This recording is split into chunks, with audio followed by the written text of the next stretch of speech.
Pemerintah Kota Makassar resmi menerbitkan surat edaran C mengenai penutupan sementara tempat hiburan selama bulan suci Ramadan 1446 H dan peringatan Hari Raya Nyepi. Keputusan ini tertuang dalam C nomor 556/240 Dispar 2/2025 yang ditandatangani langsung oleh Wali Kota Makassar, Munafri Arifuddin, pada Rabu 26 Februari. Langkah ini diambil sebagai bentuk penghormatan bagi umat muslim yang menjalankan ibadah puasa serta untuk menjaga ketertiban di masyarakat.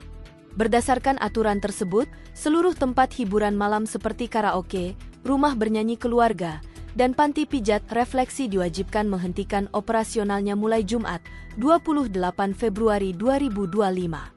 API, sapaan akrab Wali Kota Makassar, menegaskan bahwa kebijakan ini sesuai dengan Peraturan Daerah Nomor 5 Tahun 2011 tentang Tanda Daftar Usaha Pariwisata, khususnya Pasal 34 yang mengatur operasional tempat hiburan selama Ramadan.